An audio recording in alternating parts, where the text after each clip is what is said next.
अभिनव को ऐसा लगा जैसे किसी ने उसके दिल पर जलते हुए अंगारे फेंक दिए हो। उसे अंदर ही अंदर बहुत दर्द हो रहा था। अभिनव ने अपने आप को संभाला और बोला, मैंने उनके लिए फूल नहीं खरीदे हैं। अभिनव की आवाज लड़खड़ा रही थी। अकरम ने कहा, चिंता मत करो, बैक सीट पर रखे। मुझे पता था तुम्हें उनकी जरूरत पड़ेगी। यह सुनकर अभिनव मुस्कुरा दिया। हालांकि अंदर ही अंदर उसका दर्द अभी भी कम नहीं हुआ था। उसने कहा, थैंक यू सो मच। अगर तुम नहीं होते तो। इससे पहले कि अभिनव इसके आगे कुछ कह पाता, उसकी आंखें भीग गई। वो सच में अकरम का एहसानमंद था।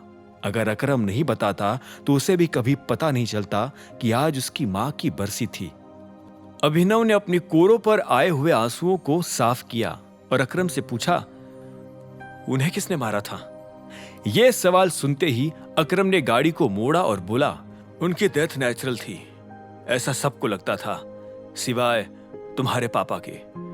उन्हें शक तो था, फिर भी उन्होंने पोस्टमार्टम नहीं होने दिया था। फिर अभिनव ने अकरम से पूछा, क्यों? उनके ऐसा सोचने के पीछे कोई रीजन था? अकरम ने जवाब में हां में सिर हिलाया और बोला, जिस रात तुम्हारी मां की डेथ हुई थी, उस रात उनके घर में एक मेड गायब हो गई थी। इसीलिए तुम्हारे पिता ने तुम्हें दुनिया के सामने लाने से इनकार कर दिया। वो नहीं चाहते थे कि जिसने तुम्हारी मां को मारा उसकी नजर तुम्हारे ऊपर पड़े। वो तुम्हें खोना नहीं चाहते थे और ना ही वो ये चाहते थे कि डॉक्टर तुम्हारी मां के गुजर जाने के बाद उनके शरीर के साथ चीर-फाड़ करे। इसलिए उन्होंने मना कर दिया। अकरम के मुंह से ये बात सुनकर अभिनव उसके चेहरे को ध्यान से देख रहा था। न जाने क्यों अभिनव को ऐसा लग रहा था कि अकरम उससे कुछ छुपा रहा था। कुछ था उसके दिल में जो वो बाहर नहीं निकाल रहा था। ऐसा नहीं था कि वो तुम्हें कभी भी दुनिया के सामने नहीं लाना चाहते थे। उन्होंने एक दिन चुना था और उसी दिन वो तुम्हें सबके सामने लाने वाले थे, लेकिन वो दिन कभी आया ही नहीं। ये कहते हुए अकरम की आवाज भारी हो गई। उसने एक गहरी सांस ली और बोला, अगर उस दिन उनका एक्सीडेंट नहीं हुआ होता तो। इस बीच अकरम की गाड़ी सड़क से नीचे उतर गई। वो पुरानी बातों में इतना खो गया था कि उसे सड़क का ध्यान ही नहीं रहा। अकरम ने गाड़ी संभाली और इसके बाद अभिनव और अकरम ने आपस में कोई बात नहीं की। कुछ देर के बाद अकरम की गाड़ी एक वीरान से शमशान घर के पास आकर रुकी। उस शमशान के पास एक छोटा सा बगीचा था। अकरम ने कहा, यही है वो समाधि। और इतना कहकर वो गाड़ी से नीचे उतर गया। अभिनव ने पहले उस बगीचे को देखा और उसके बाद वो भी गाड़ी से नीचे उतर गया। उसने नीचे उतरते ही अकरम से कहा, मेरे पिता की मौत एक्सीडेंट में नहीं हुई थी। यह सुनते ही अकरम कंफ्यूज हो गया और अभिनव को देखने लगा। उसके माथे पर पड़ी शिकन को देखकर समझ आ रहा था कि वो हैरान था। अभिनव ने इस बात के बाद आगे कुछ नहीं कहा और बस आगे बढ़ने लगा। वो अब अकरम से नजर नहीं मिलाना चाहता था और ना ही इस मसले पर उससे कोई बात करना चाहता था। उसके सीनियर्स के पास चिंता करने के लिए पहले ही कारणों की कमी नहीं थी। वो जबरदस्ती अपनी तरफ से उनकी चिंता और बढ़ाना नहीं चाहता था। वैसे भी राणा मर चुका था।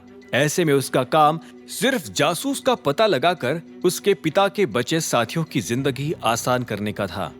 अब भले ही अभिनव इस बारे में बात ना करना चाहता हो, लेकिन ये बात अकरम के जहन में किसी कांटे की तरह अटक गई थी। उसने अभिनव से पूछा, कौन था वो? तुम जानते हो उसे? अकरम के हिसाब से तो संजय की गाड़ी का एक्सीडेंट हुआ था। जब संजय खुद विद्या, जो कि अभिनव की मां थी, उसके पोस्टमार्टम के लिए राजी नहीं हुआ था, तो संजय के साथियों में से कोई भी संजय के शरीर के पोस्टमार्टम के लिए राजी नहीं हो सकता था। अकरम की नजरें अपने सवाल का जवाब पाने के लिए अभिनव पर गड़ी हुई थी। अभिनव ने एक गहरी सांस ली और कहा, मैं उसका चेहरा नहीं देख पाया था। अभिनव ने झूठ बोला। उसे लगा कि इस वक्त झूठ बोलने से ज्यादा अच्छा वो और कुछ नहीं कर सकता था। वैसे भी सही वक्त आने पर वो अकरम और बाकी लोगों को सच से रूबरू करवाने ही वाला था। अकरम ने एक गहरी सांस ली और बोला, यही तो सरप्राइजिंग है। मैंने कभी इस बारे में क्यों नहीं सोचा? जिंदगी का दूसरा नाम ही सरप्राइज है अकरम। अब चले, माँ इंतजार कर रही होगी। और अभिनव आगे बढ़ने लगा। अभिनव, मुझे ऐसा क्यों लग रहा है कि तुम मुझसे कुछ छुपा रहे हो? अकरम ने दोबारा पूछा। यह सवाल सुनते ही अभिनव सन्न रह गया।